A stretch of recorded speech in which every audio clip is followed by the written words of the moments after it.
Salut, c'est Rudy, et avant de vous partager mon épisode du jour, je souhaitais vous parler d'un projet que j'ai lancé récemment. En effet, après presque un an d'existence du podcast, je me suis rendu compte de quelques manques entre guillemets concernant certains sujets qui pourraient aider à mieux performer. N'étant évidemment pas un expert dans la pratique du kayak, je suis toutefois depuis plus de 20 ans dans le milieu de la musculation, et c'est pourquoi je souhaite vous partager mes meilleurs conseils en rapport avec le kayak. C'est pourquoi j'ai réalisé une formation gratuite à destination des kayakistes et séistes motivés en quête de progrès. Dans cette formation gratuite, je vais vous partager des conseils techniques, avec vidéo à l'appui, sur certains exercices phares en musculation que vous pratiquez déjà. Je vais également vous partager des conseils alimentaires, et notamment sur comment prendre de la masse utile, mais aussi sur comment éviter au maximum les blessures au dos et aux épaules si fréquentes pour beaucoup. Enfin, je vous partagerai ce qui est pour moi un trait de caractère indispensable à cultiver pour aller encore plus loin, parce que votre réussite ne dépend que de vous. Si vous êtes intéressé par cette formation gratuite, cela se passe directement sur le site www.secretdukayak.org en renseignant votre email dans la petite pop-up présente sur la page d'accueil qui apparaît moins de 5 secondes après que vous soyez dessus. J'espère sincèrement que cela vous aidera.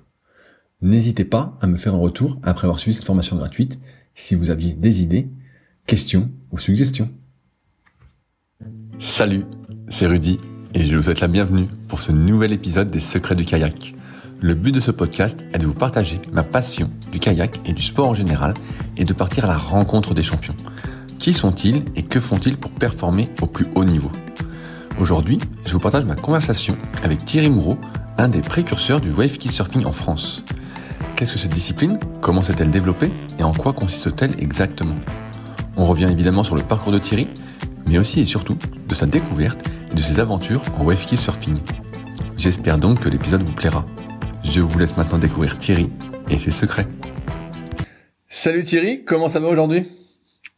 Salut Rudy, ça va très bien. Une belle journée qui s'annonce. Donc je vais profiter de cette belle journée. Et on commence avec toi, voilà. Alors j'ai une question, c'est une belle journée. Est-ce qu'on s'entraîne en wave ski surfing par ces températures ? Oui, bien sûr, si les conditions sont bonnes, on peut aller à l'eau. Sauf que moi, là, j'ai levé le pied en vieillissant parce que j'ai attrapé une fois une paralysie faciale à frigorer, là, qui fait que ça m'a refroidi d'aller surfer quand il y a de la glace au bord de l'eau, quoi. Donc, quand il commence à avoir de la glace sur la plage, ça peut dire que ça caille vraiment. Et depuis que j'ai attrapé ça, j'y vais moins quand même. Je fais attention de pas me mettre dans le trop froid. Voilà. Comment on attrape ça ? C'est un virus qu'on attrape avec le froid. Il y en a il y a une paralysie faciale côté gauche.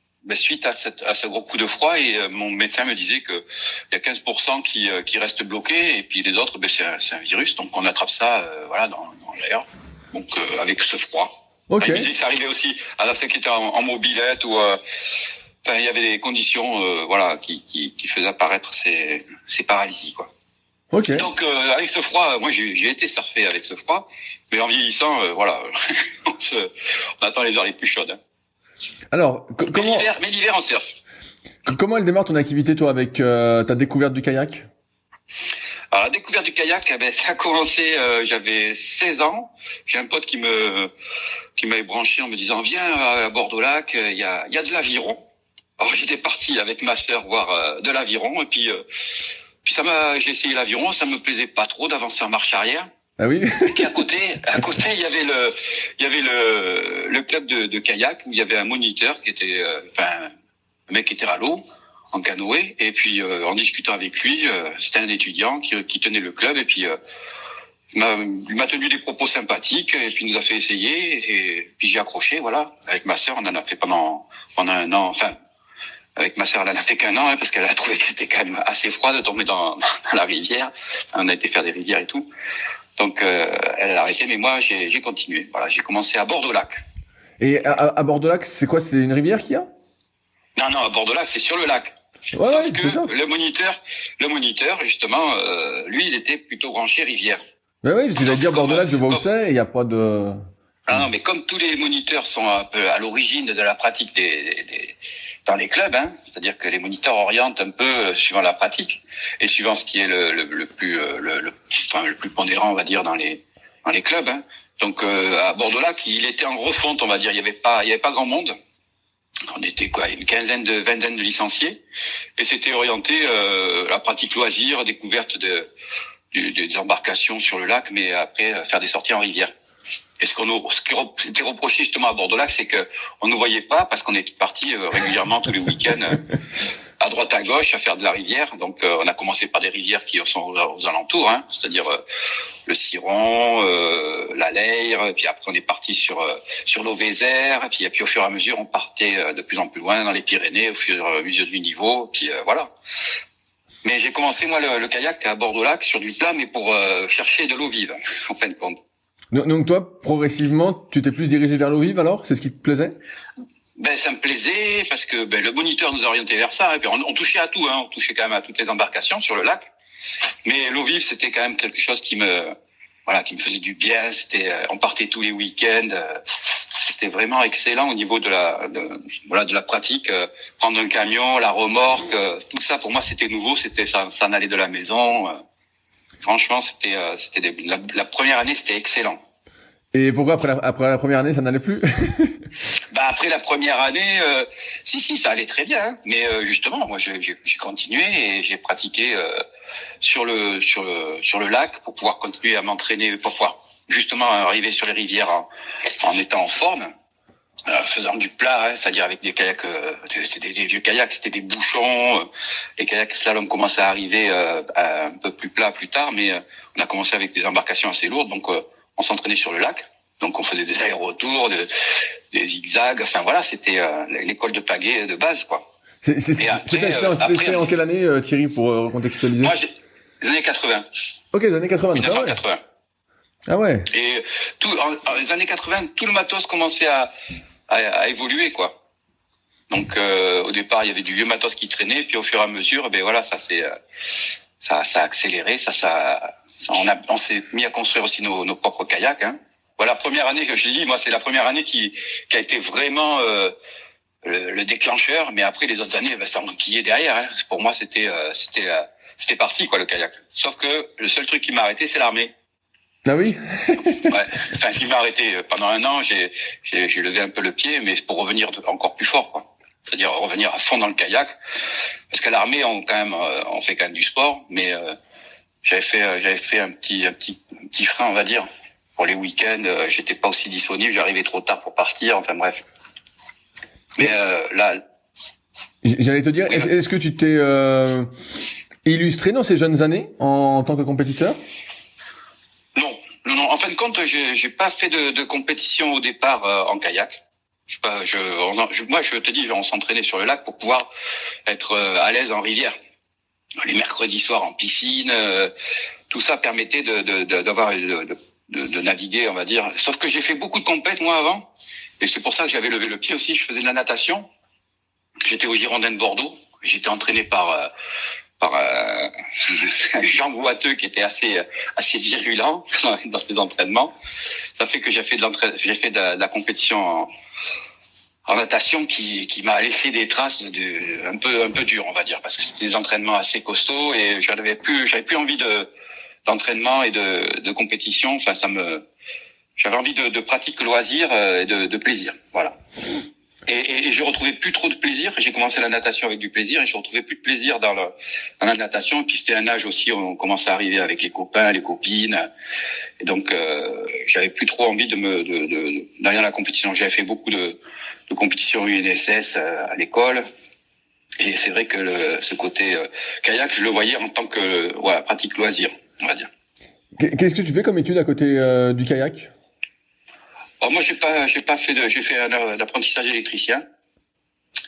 Et en fin de compte, j'ai pas fait d'études particulières après ça, quoi. Donc, j'ai pas vraiment eu de parcours, on va dire, comme tous les jeunes en sport-études et tout ça. Ouais, mais c'est vrai que je te pose la question parce que t'as l'air passionné de kayak. Et finalement, tu n'as pas, de ce que je comprends, car pour l'instant, t'as pas performé ou fait vraiment des compétitions en étant à fond. Donc c'est assez original, non? Ah oui, enfin comme je te dis, c'est l'activité qui était vraiment, pour moi excellente, quoi. C'est-à-dire toucher un peu à toutes ces embarcations. Et le truc c'est que je me suis retrouvé à faire mort d'armée. Après l'armée, en fin de compte, je vivais au club. C'est ça le truc, c'est que j'étais le club, c'était vraiment mon point de ralliement, et avec une bande de potes, et ça fait qu'on s'est retrouvés régulièrement en semaine, même après les cours. Enfin voilà, c'était le bon endroit où on avait les clés. Ça avait rien à voir avec l'aviron qui était très structuré. Nous, on était dans un petit club qui a commencé à se structurer sérieusement à l'arrivée du CTR Pascal Montin. Alors là, ça a été un coup de fouet au niveau du club et au niveau du département aussi, parce qu'ils sont arrivés avec plein d'idées, plein d'embarcations différentes aussi. Dans ces années-là, il y a eu le kayak polo qui est arrivé, le wave ski, le kayak de mer. Enfin, toutes ces activités commencent à exploser. Enfin, moi, je suis d'une génération où tous les sports de glisse ont explosé. On se retrouvait au carrefour de toutes ces évolutions, quoi. Et donc, t'as tout essayé à ce moment-là? Et ouais, j'ai tout essayé. Et puis surtout, on a construit nos kayaks, les canoës pour faire des écoles, pour accueillir les écoles. Je commençais à me former pour pouvoir passer le BE en fin de compte. Parce que j'étais parti, avec des cadres qui poussaient au développement, et avec un projet fédéral qui était, projet fédéral et aussi ministériel, hein. C'est-à-dire qu'il y avait quand même de l'argent qui était insufflé pour pouvoir développer les pratiques de loisirs plein air. Et bien sûr aussi structurer les compétitions. Ça fait qu'on organisait des compétitions de descente avec Pascal Bonnetin. Là, on a réussi. Enfin, il nous a lancé, comme on était jeunes, nous on était tout fous à vouloir organiser avec lui. Il a organisé la traversée de Bordeaux. On a commencé à lancer la première traversée de Bordeaux. On a essayé de mettre des slaloms en place un peu à droite à gauche sur les petites rivières qu'il y a autour de Bordeaux. Donc voilà, il y a eu un gros travail de fait sur toutes ces disciplines. Et le kayak surf aussi était il y avait quelques vieux kayak surf qui traînaient. Donc on touchait un peu à tout ça, et c'est vrai que ça commençait à se structurer à partir du moment où il y a le cadre technique qui est arrivé, qui nous a mis vraiment en place tout un projet de développement, quoi. Voilà. Et donc tu parlais du BE, t'as fini par passer ton BE? Alors voilà, là j'ai eu un clash sérieux dans ma vie, c'est-à-dire qu'au moment où je préparais mon BE, j'ai perdu mon père. Ah. Et j'avais 22 ans. Vers 21, 22 ans, j'ai perdu mon père, et ça m'a carrément fait perdre pied, on va dire, dans la formation. J'arrivais plus à rentrer aucune information dans ma tête, quoi. Donc je me suis réfugié encore plus dans la pratique du kayak. Ça a été vraiment ma soupape, on va dire. Et puis 1 an après, j'ai perdu ma mère. Donc ça fait qu'en peu de temps, je me suis retrouvé la seule famille, c'était le kayak, quoi. J'avais des frères et sœurs, mais pour moi, c'était la chose qui me maintenait en vie, je veux dire, à fond, parce que c'était, il y avait du mouvement, les amis, la pratique. C'était, on va dire, une bonne béquille qui était présente, et qui fait que ça a construit ma vie après tout ça, quoi. Voilà.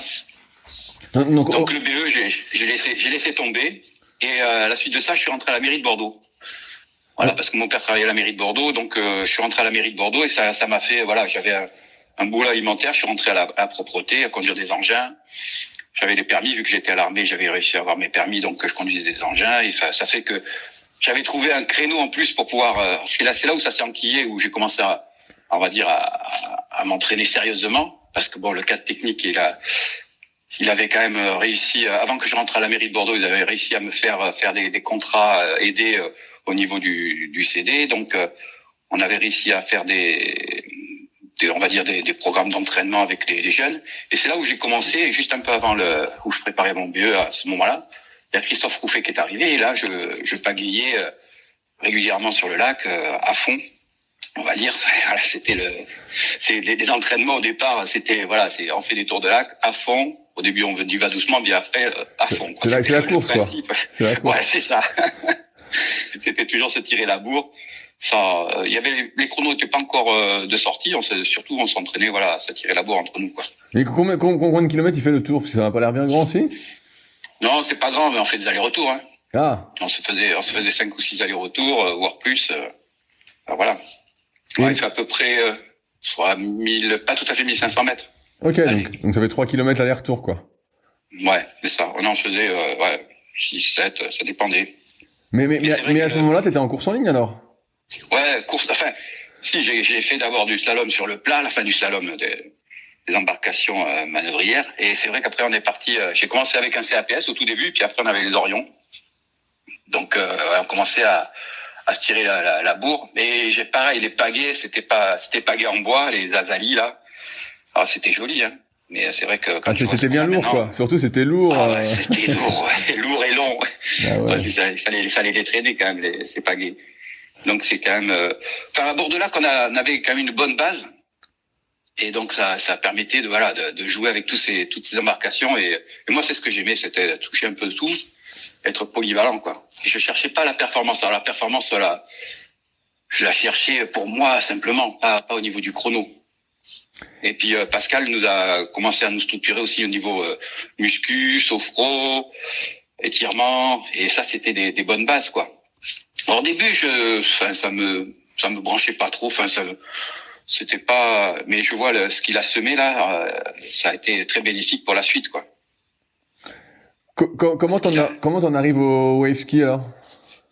Ben, on arrive au wave ski justement parce que le comité départemental avait acheté des wave skis. Alors est-ce que tu peux expliquer c'est quoi un wave ski? Parce que moi j'ai regardé, je crois que je le comprends à peu près, mais c'est quoi? J'ai l'impression que c'est une planche de surf. Alors, ouais, c'est une planche de surf avec plus de volume pour qu'on puisse tenir assis dessus. Voilà. Alors, c'est quoi en termes de volume? Ça mesure combien? Ça fait combien de large? Ça fait à peu près 2,20 m. Ce qu'on avait au départ, nous, c'était à peu près 2,20 m sur 60 de large. Et puis après, les volumes, ça se répartit sous les pieds et une bulle derrière pour que ça porte bien, quoi. Donc on est attaché sur une planche avec des footstraps, des sangles qui sont réglables au niveau des pieds, et une ceinture sur laquelle on est fixé sur la planche, quoi. Non, donc la ceinture, elle est autour du ventre? Au niveau du bassin, oui. Au niveau du bassin, mais par contre les pieds, de ce que j'ai vu, t'as deux lanières, mais t'es pas vraiment attaché. C'est soit tu mets les pieds, soit tu peux les enlever. Ouais, c'est ça. Et c'est vrai que cette posture là elle est très très proche de la course en ligne. C'est-à-dire qu'on a les pieds serrés, on est assis comme un bateau de course en ligne, et c'est aussi instable qu'un bateau de course en ligne. Donc moi j'aimais bien au départ on avait des wave skis plus stables, hein. Ça a diminué au fur et à mesure du temps, les volumes, pour que ça soit plus performant. Mais au départ on avait les feuillettes en polyéthylène. Feuillette, bien sûr, qui est à la pointe de tous les développements de canoë au départ. C'était quand même c'était une famille qui était reconnue dans le canoë-kayak, et elle s'était lancée à lancer des wave skis d'initiation. Et ça vient d'Australie, en fin de compte, cette pratique. C'était les sauveteurs de côtiers qui avaient des longues planches. Ils avaient trouvé qu'avec une pagaie, ils pouvaient aller plus vite. Donc, ils s'en servaient pour aller faire des sauvetages de baigneurs en difficulté avec des longues planches. Et au fur et à mesure du temps, ils ont réduit ces planches, et puis c'est devenu un sport à part entière qui est le wave ski, quoi, avec une pagaie assez courte par rapport à ce qu'on pagaie d'habitude. Justement, j'ai vu, c'est quoi comme pagaie? Nous, la plupart, ils sont sur des selects, mais c'est les selects, quoi, qui ont. Il y a des AO qui sortent là, mais on tourne entre notre taille, voilà, voire un tout petit peu plus grand. Ah ouais, c'est pas bien grand, c'est pas bien grand. Alors, et en termes de. Non, parce que pour pousser l'eau, enfin, c'est surtout des accélérations qu'on cherche à avoir. Donc, il faut pas des grandes pagaies. C'est pour pouvoir avoir le take-off, c'est-à-dire les démarrages, c'est être à la vitesse de la vague, donc il faut pouvoir envoyer de la cadence, quoi. Et en termes de grosseur de pales, alors j'imagine que c'est pas bien gros justement pour pouvoir accélérer aussi? Voilà, c'est ça. C'est-à-dire on est parti sur des pales de descente qui ont été réduites au fur et à mesure, qui ont été un peu plus affinées, on va dire.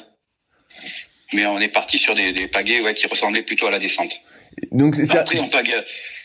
Vas-y Thierry. Vas-y. J'ai dit, c'est arrivé en quelle année le wave ski? Parce que pour moi, là, quand tu m'as écrit, en fait, je connaissais pas du tout. C'était. Ah oui, mais c'est un sport très confidentiel. Hein. C'est vraiment une niche. Et la fédération nous a accueillis sous son aile. Mais en quelle année? Tu te souviens? Ça a été en 90. Ah ouais. En 90, là, on a été reconnu par la Fédé. Tout juste. Enfin voilà. En fin de compte, c'est Jean-Louis Leroux. Ah, t'as entendu parler de Leroux déjà. Oui, bien sûr. Benoît Leroux, Jean-Louis Leroux, c'est la famille de Bretons. Et les Bretons, ben voilà, c'est arrivé par eux le wave ski. C'est les Bretons qui ont été à Crystal Palace, ils ont ramené des planches là-bas, ils ont commencé à faire des compètes du côté de Jersey, je crois, entre Bretons et Anglais. C'est eux qui ont, on va dire, amené l'activité en France. Et par le biais des CTR, ils se sont passés le mot comme quoi il y avait ça qui arrivait, donc ils ont fait venir quelques embarcations. Et ça fait que c'est Jean-Louis Leroux qui s'est mis à la manœuvre pour le développement à l'origine de l'activité dans les années 90. Il a tout fait pour que ça soit reconnu au sein de la fédération. C'est un ancien descendeur, hein. Et il y avait aussi Stéphane Messé, qui est carrément pareil, qui était un descendeur reconnu, qui avait remporté les premières descentes de sprint qui existaient, qui étaient avec un prize money à l'époque. C'était rare, mais ça s'est fait. Et ces mecs-là, ils étaient en fin de carrière et ils se sont orientés à fond sur le wave ski. Et c'est arrivé, moi j'ai connu ça dans 83, 84, par là. Les premiers wave ski que j'ai vu arriver. Et puis 85, on a vu arriver justement des formes d'Australie. Et c'était distribué par un constructeur qui s'appelait Mac, qui était à Belin-Bellier. Et ça fait qu'on a commencé à acheter c'était des wave skis moulés, quoi. Moulés, ils avaient fait des séries, quoi, on va dire. C'est-à-dire qu'on avait tous le même. Départ, presque tous les mêmes, à peu près, ouais. Et bien sûr, c'est Jean-Louis qui s'est dit, on va avec Polyform, on va créer notre forme sur la base de celui-là, on va essayer de le faire évoluer. Et Jean-Louis, il a toujours été avec Steph, toujours à l'avance de faire évoluer ses planches, quoi. C'est-à-dire que d'un truc australien, ben voilà, ils ont reshapé un autre wave ski avec moins de volume, à leur façon. Et puis après moi, plus tard, en me lançant là-dedans, c'est pareil, j'ai trouvé des shapers qui nous ont fait évoluer les formes sur des bases australiennes au départ. Mais c'est toujours pareil, il y a une base et puis après on évolue et on le fait évoluer. Et puis jusqu'à maintenant, ça a bien évolué, mais ça n'a pas trop changé, on va dire, au niveau de la forme, hein. C'est des volumes, c'est des lignes un peu plus tendues, mais en général, ça n'a pas trop évolué au niveau de l'aspect extérieur comme ça. Regardez, on voit un wave ski, on le reconnaît de suite, quoi. En quoi ça consiste d'un point de vue compétition? Qu'est-ce qu'il faut faire? Est-ce que c'est une course, faut aller le plus vite possible ou comment ça marche? Alors c'est ça aussi, ça qui change, c'est-à-dire que il y a un chrono, hein, c'est des séries de 20 minutes. 20 minutes, ok. Ah ouais, donc faut avoir la caisse. 20 minutes. Donc 20 minutes quand il faut passer des vagues, il y a de la barre, on appelle ça de la barre, c'est-à-dire des vagues rapprochées où on a du mal à passer au large. Ben là, il faut être en forme, hein, parce que c'est quand même très très physique. C'est pour ça qu'on retrouve des descendeurs, on trouvait aussi quelques slalomeurs qui étaient sur la fin. Enfin, on a retrouvé tous les anciens compétiteurs de kayak, on va dire, qui étaient sur le voilà, on va dire, qui avaient performé, qui étaient sur la fin. Ils se sont orientés là-dessus, et ça fait que c'est des séries de 20 minutes. Il y a plusieurs enquillés dans la journée suivant les séries, les tours qu'on passe, et ça fait que il y a 20 minutes à se tirer la bourre, mais c'est esthétique. Donc c'est quoi justement, parce que pour moi là tu me dis 20 minutes, pour moi c'est je pense le plus loin possible en 20 minutes. Non, c'est 20 minutes, c'est pour prendre, on a le droit de prendre 10 vagues maximum, et on te note les deux meilleures. C'est du patinage artistique, hein, voilà. C'est là où ça commence à rentrer dans le canoë-kayak, un sport qui est pas du tout avec les mêmes codes, et qui est pas, pour certains, c'est pas du canoë-kayak, hein. C'est pas, voilà, c'est le wave ski. À partir du moment où il y a pas un chrono, on va dire départ arrivée, c'est pas les mêmes codes. Donc nous, on était obligés de mettre en place tout ce qui est jugement, tout ce qui est organisation de manifestations, ça, c'est pas les mêmes structures. Enfin voilà, c'est. Justement, là, t'en parles. Alors, je reviens vite fait là-dessus.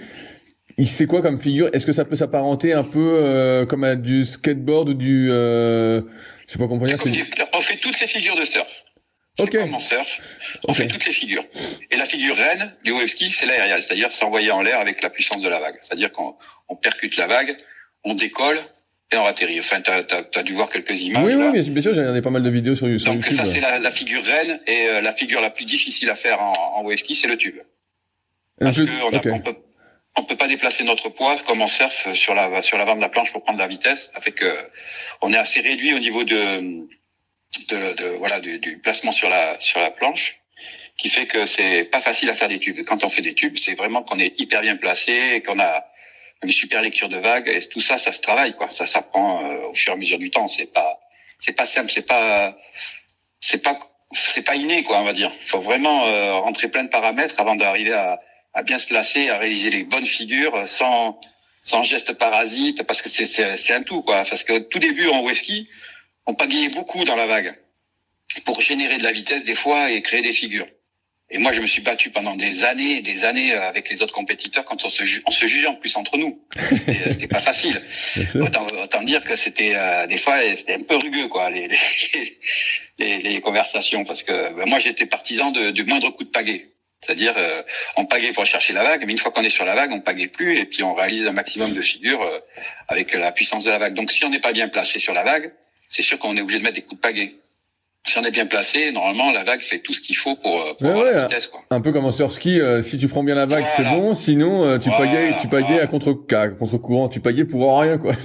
Exactement. Et c'est ça qui fait le secret d'un mauvais skieur, c'est-à-dire moindre coup de pagaie, on a l'impression que c'est facile, comme dans tous les sports. À partir du moment où ça a l'air facile, tu te dis, là, il y a du travail.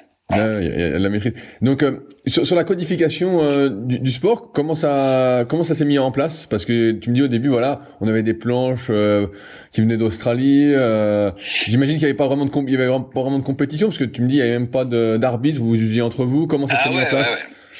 Mais ça s'est mis en place en 1900. Enfin, il y a Jean-Louis pareil qui connaissait la machine fédérale, parce que moi je pratiquais en club, mais pour moi le kayak, ça s'arrêtait au club. Je voyais le comité départemental, j'avais vu un peu comment ça se passait, mais la fédération, pour moi, c'était quelque chose, de loin. Enfin, je me sentais pas. Je faisais partie de la fédération, mais j'étais pas intégré dans ce système. Tandis que Jean-Louis, avec les compètes et tout ce qu'ils ont pu faire avec Messé, ils connaissaient les rouages de la fédé et ils ont tout mis en place pour pouvoir structurer une commission. Voilà. C'est-à-dire que dans chaque région, parce qu'il y avait moi, j'étais un des pionniers en Aquitaine. Il y en avait un qui était plus pionnier avant, enfin qui était vraiment le pionnier, c'était Jean-Louis Schweigenstein, un Basque là qui pratiquait tout seul dans son coin, mais il pratiquait sans développement, lui, il pratiquait pour lui. Tandis que nous, on était quand même dans la pratique, mais pour ensemble, quoi, pour développer l'activité ensemble. Donc moi j'étais avec quelques potes de Bordeaux là, et eux ils étaient en Bretagne. Il y en avait aussi. Non, il n'y avait pas encore au Pays de Loire. C'était la Bretagne et par chez nous. On a commencé à se retrouver, à faire des mini-compètes entre nous. Et puis, on a eu les premiers championnats du monde en 89 à Newquay. Et c'est là où on a commencé à structurer une équipe, où Jean-Louis a commencé à dire à la Fédé, donnez-nous un budget, on va aller au championnat du monde, vous allez voir, on va se structurer, machin. Et ça fait que on a commencé comme ça, en se structurant, en partant au championnat du monde. Et j'ai été sélectionné la première fois, justement, dans la première équipe, on va dire, qui représentait la France, alors que bon, c'est un championnat du monde. Ça aussi, c'est compliqué à comprendre pour la fédération. Oui, comment c'était ces championnats du monde? Ces championnats du monde, en fin de compte, c'était géré par la World Wave Ski Association, c'est-à-dire que c'est une association qui regroupe tous les wave skieurs du monde. Okay. C'est-à-dire qu'il faut être adhérent dans l'association et on participe à ces championnats du monde. C'est-à-dire que c'est ouvert à tous les adhérents qui veulent s'inscrire dans cette World Wave Ski Association. Donc c'était une petite licence et puis il y avait plein de monde qui venait, voilà. Quoi. Voilà. Et ça fait qu'on s'est retrouvés, nous, la première fois, ça a été... moi, j'avais les yeux grands ouverts, j'en revenais pas de voir des bouquins sur le wave ski, des Australiens, des Sud-Africains hyper forts, des Néo-Zélandais. Enfin, c'était l'hémisphère sud à fond. Il y avait les Européens qui commençaient à s'accrocher à ça, donc les Anglais étaient à fond par rapport à nous. Les Anglais, c'est marrant parce que pourtant il fait super froid chez eux. Les Anglais, ils ont, enfin, c'est des coriaces, hein, les Anglais, les Irlandais, ils font froid, mais il y a des vagues, et donc ils y vont. Et puis le surf là-bas, c'est toute une économie aussi, donc ça marche bien. Donc ils se sont lancés là-dedans avec un sport, nouveau, et ça fait qu'on s'est structuré, on va dire, les deux régions pour pouvoir des programmes, pour pouvoir se lancer à la fédération avec une commission qui tienne la route, avec des compétitions organisées, des développements à faire sur l'activité. Ça fait que la fédération, elle y croyait pas trop. De toute façon, on a fait avancer la fédération avec le couteau sous la gorge à chaque fois. C'est-à-dire que c'est le seul moyen d'avancer. Même la Ligue d'Aquitaine. La Ligue d'Aquitaine, elle était là. Qu'est-ce que c'est? Vous faites chier avec votre sport un peu. On était toujours dans le classique descente, slalom et course en ligne. Alors, en Aquitaine, la course en ligne, c'était pas ça. C'est pour ça d'ailleurs que Pascal Bonnetin m'a dit à un moment donné, quand je travaillais au comité départemental, il me disait tu vas t'entraîner, tu vas être payé à t'entraîner parce que à course en ligne il y a personne maintenant, il va falloir que on s'y accroche sérieusement. Donc moi ils m'ont forcé un peu à en faire, mais c'était pour lancer la machine et puis la machine elle s'est lancée, parce que il a fait quand même, il a fait venir toute l'équipe de course en ligne. Pascal à l'époque il avait des connexions avec Bicoki, et c'est qu'il a fait venir Le Grave, Avasseur, Hervieux, et tout ça. Moi, ça m'a donné. J'ai vu ces bêtes là, je me suis dit waouh, la course en ligne, j'en avais jamais vu. Quand j'ai vu débarquer, je me suis dit oula, c'est autre chose quoi. Et ça fait que la fédération, pour moi, elle était représentée, surtout par la course en ligne, parce que là, quand je les ai vus arriver, je me suis dit waouh, ça c'est le sport qui représente la fédération, on va dire au niveau international, parce qu'on n'était pas olympique non plus au niveau du slalom. Ça fait que le slalom on le pratiquait, mais on était une discipline, on n'était pas olympique. Et il y avait quand même des différences entre ces sports. On était une fédération de kayak, mais l'olympisme, c'était quand même, c'est eux qui marquaient le tempo, on va dire. C'est-à-dire que tout était orienté quand même sur l'olympisme. Enfin, il y avait des subventions, il y avait des aides il y avait quand même pas mal d'aides. Les robinets dans les années 80, les robinets étaient bien ouverts pour le développement des activités. Ça fait que tout le monde a bien profité, on va dire, de cette manne, que ce soit au niveau de la ligue, au niveau de la fédération, pour développer les sports. Et ça fait que nous, le wave-ski, on est arrivé toujours pareil avec le couteau sous la gorge, c'est-à-dire qu'on est une bande de potes, on veut que ça avance, on développe les compètes, et comme on savait que c'était par le biais des compètes qu'on se faisait connaître, parce que c'est vrai quand on est en loisir, je suis dans son coin, personne n'entend parler de nous. Donc, mais justement, à ce premier championnat du monde, est-ce que vous faites des résultats et c'est ça qui finalement fait que la Fédé continue à vous soutenir ou même pas? Vous prenez une raclée Ah non, mais là on prend. Enfin, pour moi, c'est une raclée. Moi, j'ai passé mon temps à regarder. J'avais honte d'aller à l'eau. J'avais honte parce que nous, on faisait des airs aériels à partir du moment où la vague elle était placée au bon endroit, on se faisait éjecter, c'était bon. Tandis qu'eux, ils les provoquaient les airs. Donc là, moi, je me suis dit, on est vraiment. Moi, j'ai pris une grosse tarte. J'ai passé mon temps à les regarder, à poser des questions, à aller me rapprocher des étrangers pour savoir comment ils faisaient. Et d'ailleurs, il y a un Sud-Africain qui m'a donné la technique de l'aérial.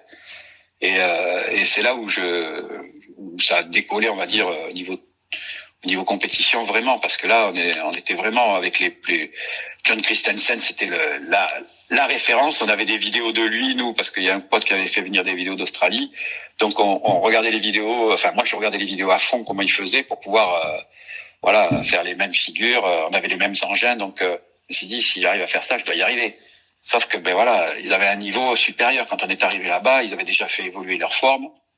Et ça fait que il y a Jean-Louis, les Bretons avaient gazé, ils s'étaient classés, je sais pas, dans les 20 premiers, je crois. On était plus de 150, un truc comme ça. Il y avait beaucoup de monde, parce qu'il y avait vraiment tous les clubs, tout le monde avait joué le jeu. Nous, les Français, on était quoi, une vingtaine, une quinzaine. Et ça fait que là, moi, j'ai pris les infos, on va dire. On a tous pris les infos, les contacts et tout, et on s'est lancé à fond dans la compète, et on s'est fait, on a montré ce que c'était, on a fait des vidéos, on a montré ce que c'était à la Fédé.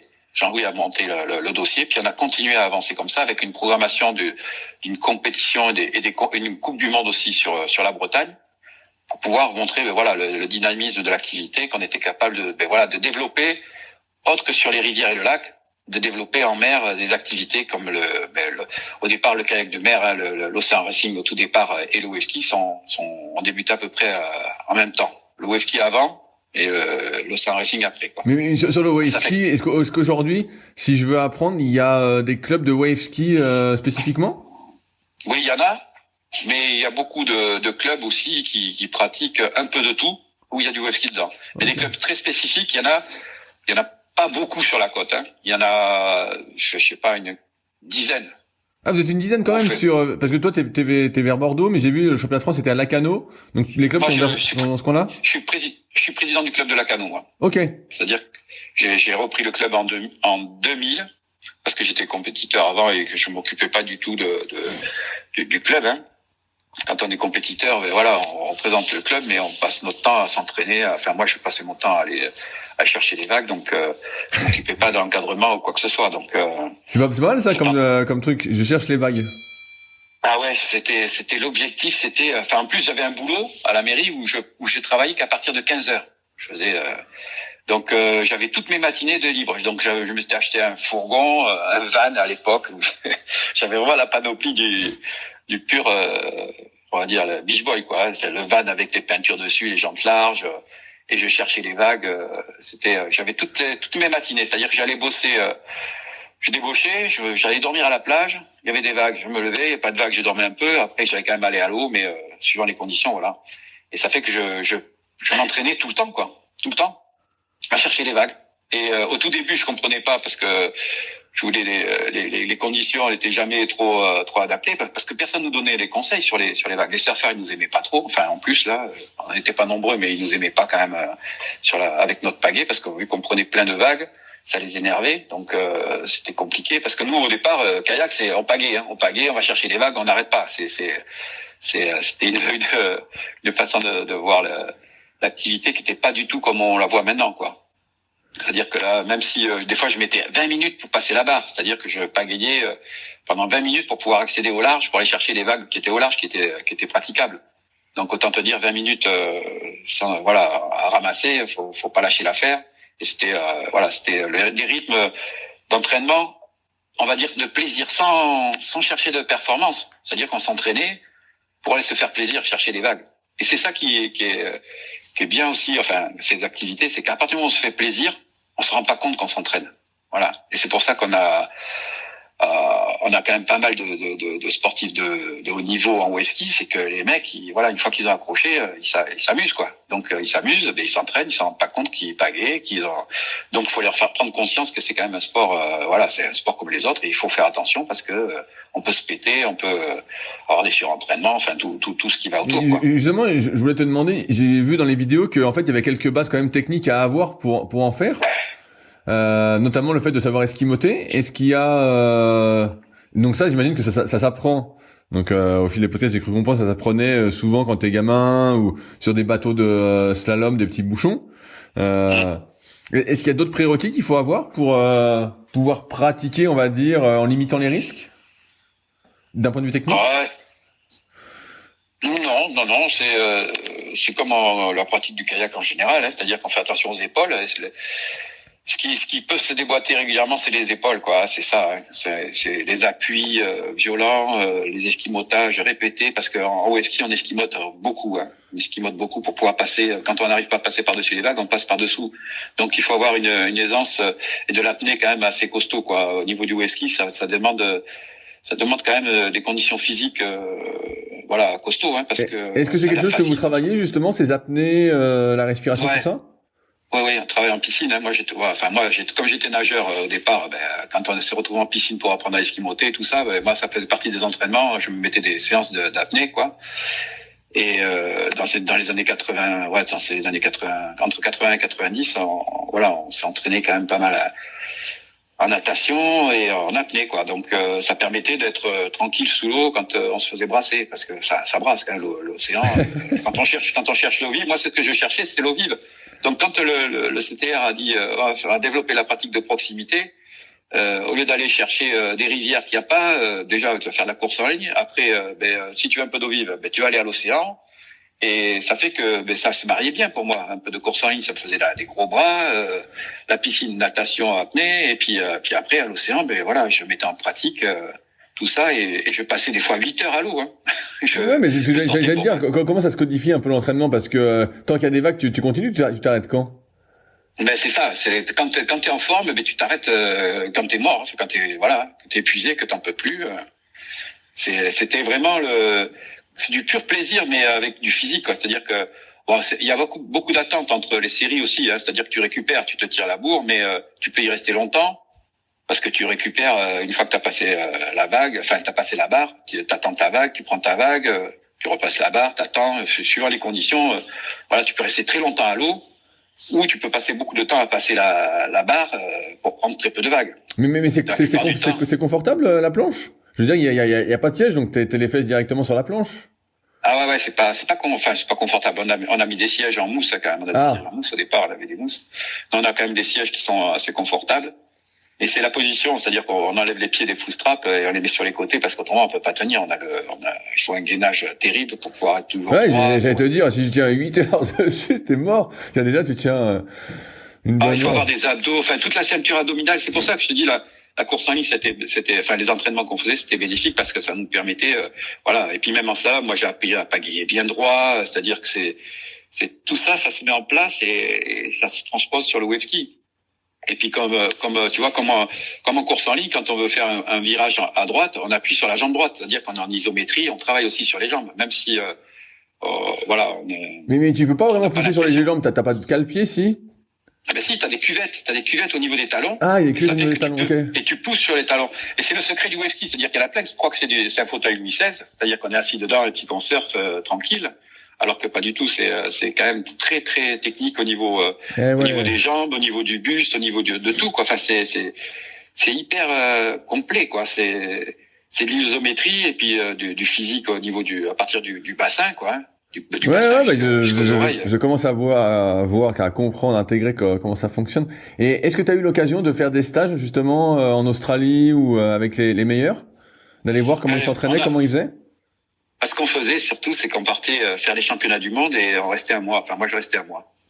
Restais un mois, donc il y avait une semaine de compète et puis le reste du temps, on allait surfer avec les étrangers, quoi. Et alors, est-ce que tu as des souvenirs, des anecdotes mémorables La première anecdote, la première douche, la première anecdote, c'est à l'Australie. Ça a été surprenant parce qu'on on s'est retrouvé coincé entre la politique et le sport. Et c'est la première fois qu'on était en Australie. On est parti avec une douzaine de copains là, et on s'est retrouvé au service d'immigration. On s'est retrouvé coincé. La compète devait être annulée carrément parce que les Sud-Africains avaient débarqué avec des visas qui n'étaient pas autorisés. Il y avait encore l'apartheid en Afrique du Sud. Et ça fait qu'on s'est retrouvé pris dans une espèce de bourrasque. La police a débarqué sur les championnats du monde. On s'est tous retrouvés au service d'immigration. Et donc on pouvait plus surfer en compète. Donc on surfait avec les étrangers comme ça, sans trop savoir à quelle sauce on allait être mangé. Et puis en fin de compte, on a pris la décision de pas faire les championnats du monde. Voilà. Enfin, pas tous les Français, mais moi j'avais décidé par soutien aux Sud-Africains. Moi, j'aimais bien les Sud-Africains, ils étaient sympas. Et en plus, c'est eux qui m'ont appris la première fois, on sentait qu'il y avait un clivage entre l'Australie et les Sud-Africains, qui s'entendaient, mais sans plus, ils se confrontaient vraiment. Mais on avait des affinités plus avec les Sud-Africains qu'avec les Australiens. Ça fait qu'on a beaucoup échangé et appris avec des mecs qui étaient super forts, quoi. Et puis des planches vraiment incroyables. C'est-à-dire que ça faisait, moi, c'est ce style de surf qui me plaisait, quoi. Et ça fait que ces stages-là, pour moi, ça a été un stage parce qu'il n'y a pas eu de compète.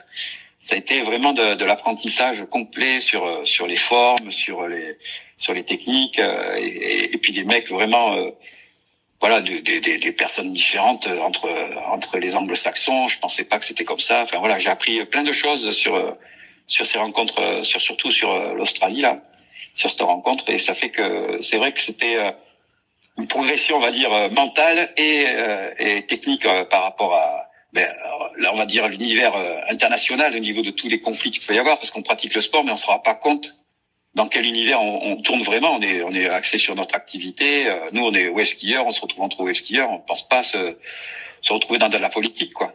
Est-ce que t'as pas eu envie à un moment, vu que t'es passionné de wave ski, de rester justement dans ces pays où c'est vraiment très développé?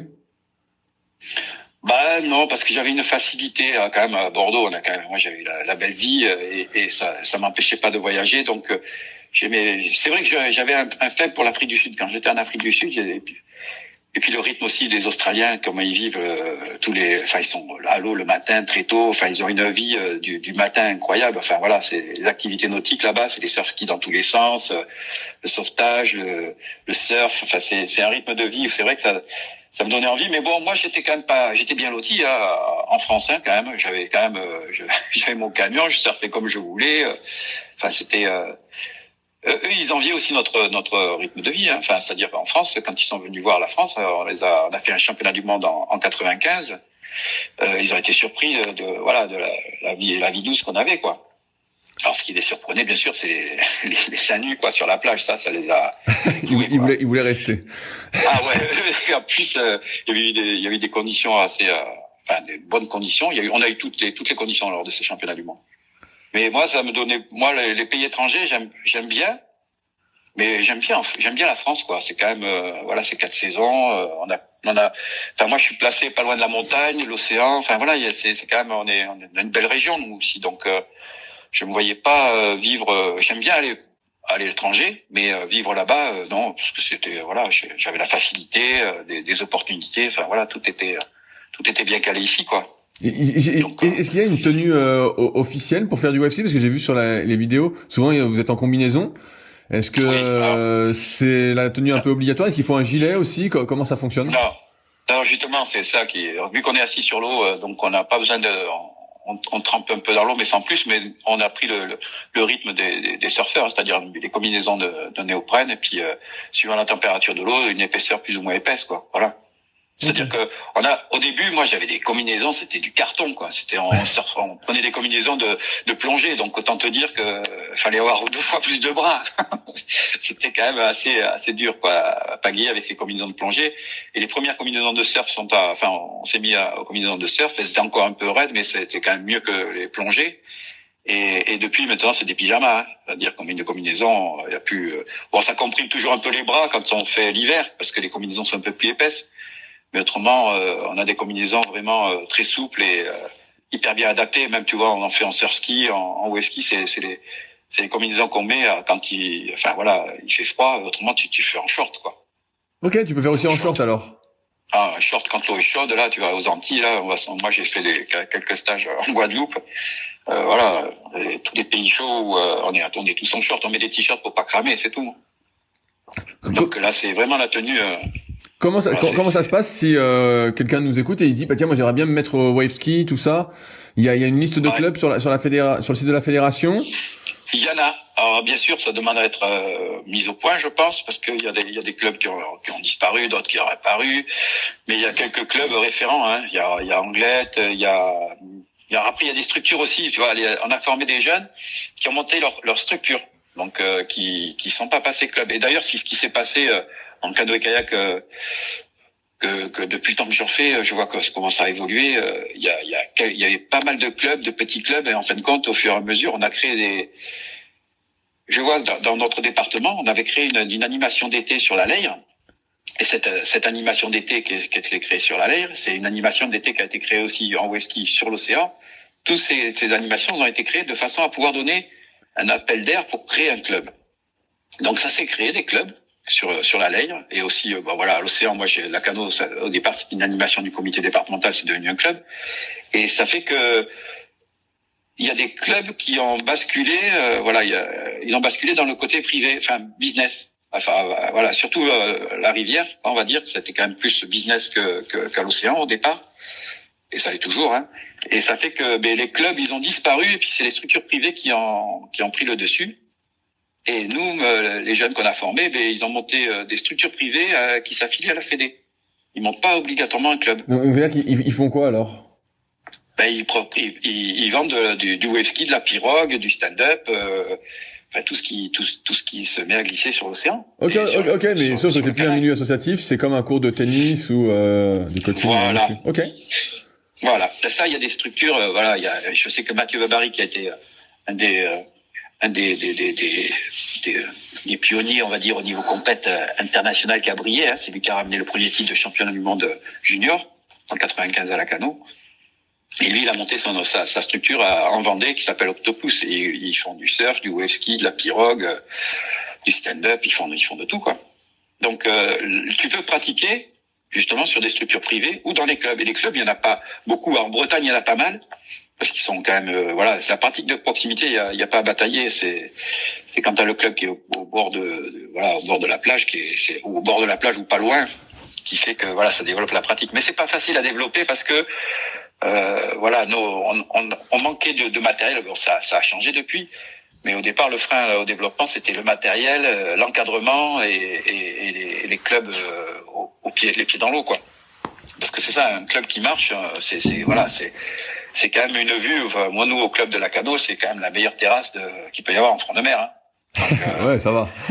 ah ouais, c'est quand même, c'est agréable de pouvoir avoir un club comme ça, on descend, hop, et c'est une pratique. Et c'est pour ça que si quelqu'un veut pratiquer, c'est vrai qu'il faut aller gratter, quoi. Ça se trouve pas comme ça. C'est pas comme le surf. Justement, là, je te donne l'exemple. Je suis pas loin de Lacanau. T'es président du club. Comment ça se passe les entraînements en ce moment? On est fin janvier. Oh alors, il y a rien. Ah, il y a rien. Comment je fais? L'hiver, c'est le no man's land, mais quand tu vas à Lacanau ou dans toutes les communes. Donc ça démarre quand alors? Il y a, nous, ça part à partir de fin mars. Ok. Mais la station, là, tu vas à la station, là, tu vas à Lacanau, là, tu vois là, les corbeaux, ils volent sur le dos pour pas voir la misère, hein. Il y a personne, hein. Ok. À part les surfeurs, à part ceux qui pratiquent dans leur coin, mais si tu veux, il y a plus d'animation, enfin, tu vois, il y a plus rien qui est ouvert, quoi. Donc c'est un peu mort. Donc c'est pour ça qu'on se bataille pas. Alors, nous, autrement, les écoles de pagaie, c'est le mercredi et le samedi. D'accord. Donc, et donc ça se fait directement sur l'océan. Ouais, sur l'océan et sur le lac, suivant les conditions, pour pouvoir débuter suivant les niveaux. On commence par les engins. Enfin, on amène nos wave skis sur le lac et on commence aussi à faire des initiations sur le lac quand il faut, quoi. Et autrement, okay. on a du matos à l'océan qui permet de suivant les conditions et le niveau de pratique, de faire du wave ski, quoi. Et est-ce que la France est une bonne nation aujourd'hui en wave ski? Ah, c'est la meilleure nation mondiale, hein. Ah, c'est vrai? On a créé une dynamique et un contenu, on a pu amener au haut niveau tous nos jeunes, quoi. Et tous les jeunes qu'on a formés, ils performent. Et puis ça continue là. On est devenu référent par rapport justement aux Australiens et aux Sud-Africains. Pour eux, on est devenu les référents dans le développement de la pratique. C'est-à-dire que c'est eux qui l'ont inventé, mais nous, on est devenu avec la force de frappe, on va dire, de la fédération, parce que c'est quand même les clubs qui ont quand même bien joué le jeu à faire découvrir cette activité. Nous, on n'est pas nombreux, mais les personnes qui sont dedans sont de qualité, on va dire. Pas passionné, quoi. C'est surtout ça. Ce que je comprends, c'est la passion, quoi. À fond. C'est-à-dire que les stages, tout se met en place un peu à l'arrache des fois. Enfin, ça a été souvent à l'arrache, hein, mais une volonté incroyable que tout le monde y arrive, quoi. C'est ça qui est bien. C'est-à-dire que quand après, ça nous dépasse au niveau organisation des compétitions. Quand c'est au niveau, ça c'était au niveau régional, national. On se faisait notre tambouille, on va dire, hein, on s'organisait, c'était pas simple. Maintenant, avec Internet, ça va plus vite. Mais au niveau international, quand on a fait les championnats du monde en 95 à Lacanau, ça a été quelque chose d'énorme, hein. Au niveau organisation, c'était jamais vu dans le wave ski, quoi. Ils avaient quand même fait quelque chose de sympa, les Anglais, mais à côté de ce qu'on a mis à Lacanau, c'était balèze. Et là où ça a été la cerise sur le gâteau, pour moi, ça a été les plus beaux championnats du monde de toute ma carrière, c'était en 2003 en Guadeloupe. C'est-à-dire que là, ça nous a échappé des mains. Nous, la commission wave ski, on était devenus dans le jeu politique des développements des dom-tom, quoi. C'est-à-dire que c'était la cerise sur le gâteau, organiser un championnat du monde après une restructuration d'un front de mer en Guadeloupe, qui fait qu'il y avait des moyens incroyables pour pouvoir organiser une manifestation comme on n'avait jamais vu, quoi. Vraiment beaucoup de moyens. Et pareil, un retour, on va dire, du public qui était là. On a fait un surf de nuit où il y avait plus de 15 000 personnes qui est venu voir la manif sur des écrans géants. Enfin, c'était du grand, quoi. Nous, on est devenus au niveau organisation et pratique les leaders, voilà. Et puis je pense que on va le rester pendant un moment, parce que vu que les jeunes qu'on a derrière et que l'envie d'organiser aussi des événements, fait que je pense que voilà, ça va peut-être se diminuer, parce que là, il y a quand même des contextes financiers qui sont pas simples, on va dire. Combien ça coûte une planche? Imaginons moi demain, je veux pratiquer tout seul, combien ça coûte une planche? Une planche, alors d'occasion tu peux en trouver à 500 balles, 500 euros. Ok. Mais autrement, il faut compter entre 1000 et 1000 les compètes, on va dire, tu peux taper jusqu'à 1700, 1800 euros. Ok, c'est quand même deux fois moins cher qu'un kayak. En gros, qu'un kayak de course en ligne ou qu'un surf. Mais t'as quand même moins, il y a moins de travail, tu vois ce que c'est. Un paddle, ça peut vite monter à 3500 euros aussi, hein. C'est ça. C'est devenu, quand même, voilà. Mais il y a quand même tu vois, c'est là où on voit aussi que l'activité se développe. C'est que moi, au départ, j'ai vu tout ça se mettre en place.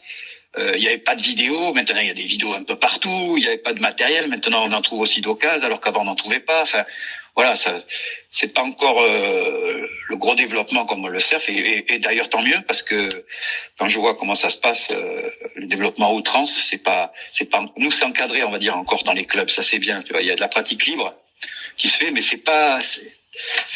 on n'en voit pas comme tu vas chercher ta planche à Décathlon maintenant et t'as du surf partout et des situations dangereuses. Oui, c'est pour ça que je te posais la question. Et conflictuelles. Ah, mais bien sûr. Moi, je vois qu'en kayak, j'aime bien toujours, tu vois, je suis toujours kayakiste. Moi, je dis toujours que je suis kayakiste et pas surfeur. Pourtant, on est dans le même milieu, hein. Parce que c'est pas le même état d'esprit. Voilà. Non, mais je suis assez d'accord avec toi. Pour moi, quelle que soit son activité, il faut prendre des cours, il faut apprendre, quoi. Et tu peux pas aller et te lancer tout seul. C'est très rare d'y arriver comme ça, hein, à moins d'avoir un coup de chance. Mais sinon, il te faut des cours, hein, dans n'importe quelle activité. Sinon, tu fais n'importe quoi C'est ça. Et donc après, t'as des risques de collision, surtout en surf. Hein. Nous, tu te manges des planches des uns des autres. Ça, c'est devenu. Moi, je surfe casqué depuis longtemps parce que bon, je suis chauve, mais je peux te dire que j'ai évité quelques pètes à la tête grâce à ça, au casque, hein, parce que les planches, ça vole. Alors j'ai une autre question. Tu vois là, on voit l'arrivée justement du kayak cross comme sport olympique. Est-ce qu'on peut imaginer un jour, tu crois, le wave ski? Parce que finalement, c'est un truc qui est assez fun à regarder. J'ai regardé les vidéos, c'est assez fun à regarder. T'es là, tu dis, ouais, c'est pas mal, tu vois, à regarder. Donc tu te dis. Ah, tu m'étonnes. Mais même, enfin, tu sais que pendant des années, enfin, c'est toujours le cas, hein. C'est-à-dire que nos clubs sont orientés sur les pratiques, on va dire, déjà bien codifiées et organisées vers l'olympisme. Hein, ça c'est quand même le Graal. Le surf, tu vois, ils sont contents de passer aux Jeux Olympiques et ils savent très bien ce que ça leur apporte par rapport aux médias et au niveau financier. Et ça fait que nous, le wave ski, c'est pas reconnu. Tu vois, il y a une reconnaissance fédérale qui est maintenue et qui est reconnue parce que le nouveau président là, Jean Zungrana, il arrive de Bretagne et en Bretagne, voilà, il y a une culture de la mer. Mais jusqu'à présent, tous les anciens présidents, alors il y en a un autre breton qui était quand même à l'écoute à l'époque d'Antoine Gauthier. Enfin, toute la machine fédérale là, elle était quand même. Ils savaient qu'on était là, c'était un bon développement, mais ouais, c'est pas là-dessus qu'on compte pour faire des licenciés et arriver au sport olympique. Donc tous les jeunes veulent pratiquer le wave ski une fois qu'on leur fait dégoûter, mais comme il n'y a pas de finalité, eh ben les clubs orientent pas leurs gamins vers ça, quoi. Bah voilà. Oui, c'est pour ça que je te dis ça. Est-ce que mais c'est clair que c'est une activité qui, s'il y avait des moyens qui avaient été mis en place à l'époque, vraiment il y a eu des moyens, mais c'était trop tôt. On a fait plein de choses trop tôt. Voilà. C'est-à-dire qu'on était en avance sur le temps et on n'a pas su mettre les moyens où il fallait, quand il fallait. Comme le stand-up, pareil. À l'époque où on les avait, nous on était à fond au départ pour développer le stand-up au sein de la Fédé. C'est une anecdote, ça c'est clair que nous on a tiré la sonnette d'alarme pendant longtemps. Ouais, non, c'est un sport à la mode, ça va passer, c'est un sport de mode, ça va passer le stand-up. Et en fin de compte, ça a explosé. Ça a explosé. On est venu me voir, Thierry, il faut que tu organises des compètes de stand-up en même temps que le wave ski. Ouais, il faudrait que vous mettiez ça sur le circuit, mettre un parallèle. Il fait, c'est trop tard. On a raté le train. Donc ça sert à rien de nous mettre des wagons derrière, on n'arrivera pas à les tirer, quoi. Donc nous on a continué à développer notre activité, mais le stand-up, quand tu vois comment c'est parti, c'est fou, quoi. Ah ouais, bah là, c'est devenu un sport à la mode. Ah bien sûr, voilà. Bien sûr, tout le monde en fait. Alors après, il y a faire et faire, hein. Il y en a beaucoup qui se mettent, qui bronzent dessus, mais moi j'en connais, j'ai des copains qui en font. C'est de l'entraînement. Là, c'est vraiment devenu très très professionnel. Hein. Et d'un point de vue, je te disais combien coûte une planche, parce qu'en paddle, c'est devenu hors de prix. Une paillette paddle, c'est plus cher qu'une paillette kayak. Donc c'est vraiment devenu un business incroyable. Ah, c'est incroyable. Donc, si tu veux, nous on est resté une petite niche qui est un sport qui sera jamais à la mode. D'un côté, c'est pas plus mal, comme ça on passe par les clubs et on a une pratique raisonnée. Mais d'un autre côté, bon voilà, on a un peu de regret de pas être reconnu. Enfin, et ça mine certains. moi, j'ai pris enfin, voilà, la philosophie en vieillissant, elle arrive. On s'en fiche, on sait d'où on part, on sait où on va, où on essaye de maîtriser un peu le développement sans qu'il y ait de problèmes, hein, d'accidents, hein, parce que jusqu'à présent, on n'a jamais eu aucun noyé dans l'activité, heureusement. Alors qu'en stand-up, quand tu vois comment c'est parti, ben voilà, d'entrée, il y a eu des noyés, hein. Ouais, bien sûr.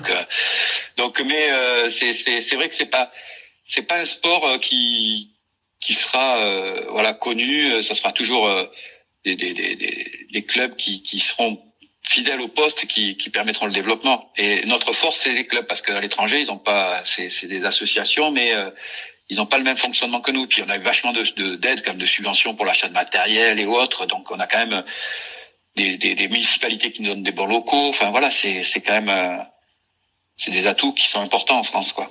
Et ça, quand on voyage, on s'en rend compte. Si on voyage pas, personne s'en rend compte, mais on est quand même on est quand même privilégié dans le développement des pratiques de sport en général. Thierry, j'arrive au bout de mes questions sur le wave ski et surfing. Est-ce que tu avais des sujets que tu souhaitais aborder qu'on n'a pas abordés? Voilà, tu sais, la vie est longue du wave ski, donc il y a plein de choses à aborder. Donc c'est clair que il y a des choses que ouais. Et alors, est-ce que si je repasse à Libourne, c'est pas si loin de la Cano, est-ce que tu me fais essayer?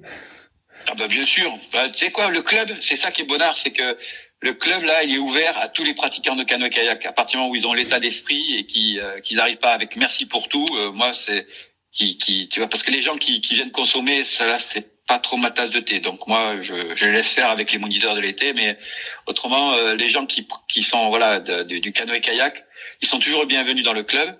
Et c'est pour ça que d'ailleurs on a des échanges entre les clubs et partout où je vais, moi, je sais qu'on peut s'échanger le matériel et j'ai même prêté ma base une fois à Weden Rios qui est sur l'Ubaï, qui quand je vais le voir l'été pratiquer le kayak, et ben voilà, il me prête du matos et voilà, c'est ça le canoë-kayak. C'est que tu es toujours accueilli à partir du moment où tu as le bon état d'esprit et que voilà, tu cherches à découvrir une pratique, ben on est là, quoi. Donc à la Cano, il n'y a pas de souci à partir du mois d'avril-mai. Ouais, parce que j'ai bien compris que tu étais frileux en fait. J'ai bien compris l'histoire. Ah non, je suis pas frileux. Attends, non, maintenant je suis pas loin, mais je suis à 59 ans, donc je fais attention à mes articulations. C'est pas ça crispe quand même l'histoire. Hein, donc moi j'ai les cervicales qui ont bien mangé. Enfin tu vois toutes les articulations. Bien sûr, je te charrie. Ouais, mais c'est vrai que, enfin là, tu vois, mercredi avec Pablo, on va se retrouver à la Cano. Et même s'il y a des vagues, on va les surfer. Voilà. Parce que là, si tu viens à la Cano, t'es sûr que là, tu seras accueilli avec du matos qui sera adapté. On a tout ce qu'il faut. Voilà. Donc, il n'y a pas de souci. Et puis, voilà, si jamais tu refais d'autres podcasts, moi, j'écoute toujours. Donc, voilà. C'est excellent. On va parler du wave ski et déjà, c'est déjà une si c'est des personnes qui veulent te contacter, est-ce que tu es sur les réseaux sociaux? Bien sûr. Thierry Moureau, là, de toute façon, là, je suis plus membre de la commission nationale depuis 2 ans maintenant, mais voilà, je suis connu dans le milieu comme le loup blanc quand même. D'accord, et ben super. C'est pas voilà. Et en tous les cas, moi je suis toujours, comme je disais, le whisky, mais je suis identifié au whisky, mais c'est canoë-kayak qui tape dans mon cœur, quoi. Voilà. C'est que mon fils là, il suit pas de son père à faire de l'eau vive, de la course en ligne, du whisky, voilà, il touchera à tout. Bah ouais, non, mais je pense que c'est, tu vois là, quand on discute tous, ça peut être une super pratique dans cette histoire de polyvalence, notamment chez les jeunes, qui a l'air assez importante. Je pense que ça peut être un truc super le wave ski, parce que justement c'était un peu un entre-deux. Et il y a le plaisir, tu vois, c'est ça le truc. C'est que quand on entend souvent tes podcasts, la finalité, et moi c'est comme ça que j'ai performé, c'est en lâchant le côté compète et en pensant au plaisir. Voilà, quand on se prend trop la tête avec la compète, on passe à côté de ses objectifs. L'objectif premier, c'est de faire plaisir. À partir du moment où on est fort, qu'on s'est entraîné, qu'on a le plaisir, ben là, on a tout gagné, quoi. Et ça, le wave ski, on a du plaisir rapidement. Donc, si on veut performer, qu'on met tout ce qu'il faut, on y arrive à un super niveau, quoi. Voilà. Et bah, super. Mais, comme tu dis, le plaisir avec, le plaisir de pratiquer, le plaisir de partager, voilà, on va dire, c'est le fil commun, hein. Et bah super Thierry, merci, ça fait un super mot de la fin. Et puis si je passe dans le coin, j'hésiterai pas pour venir voir, essayer. Et puis ceux qui sont de ton podcast, ils sont kayakistes, hein. Voilà, il faut se présenter les kayakistes. avec le bon état d'esprit, c'est pas arriver au supermarché et tout ira bien. Et ben, ça marche. Merci à toi pour ton temps, c'était super. Et, j'ai regardé des vidéos, c'est sûr que ça donne envie quand même d'essayer. J'invite tous ceux qui nous écoutent d'ailleurs à aller voir sur YouTube en tapant Waveski Surfing. Si vous connaissez pas, vous allez voir, c'est sympathique, quoi. Ça fait vraiment un entre-deux, quoi. Et puis on a un tandem, on a des doubles, donc là, pour faire découvrir direct les sensations, il y a pas mieux. Bah, super. Je t'enverrai quelques images de tandem, tu vois. Ouais, et ben je suis toujours preneur de toute façon. Allez, passe une bonne journée à toi et merci encore pour cette interview. À bientôt peut-être Thierry. Ça marche, ciao. Salut. Si vous êtes encore là, c'est que l'épisode vous a plu. Dans ce cas, je vous invite grandement à m'aider à faire grandir ce podcast en mettant une note de 5 étoiles et un commentaire d'encouragement sur l'application de podcast où vous l'écoutez et plus particulièrement sur l'application podcast d'Apple. Cela m'aidera d'autant plus à accueillir les meilleurs kayakistes français grâce à la crédibilité que vous me donnerez. Enfin, vous pouvez retrouver la retranscription écrite de cet échange sur www.secretdukayak.org. En attendant, laissez glisser et à la semaine prochaine.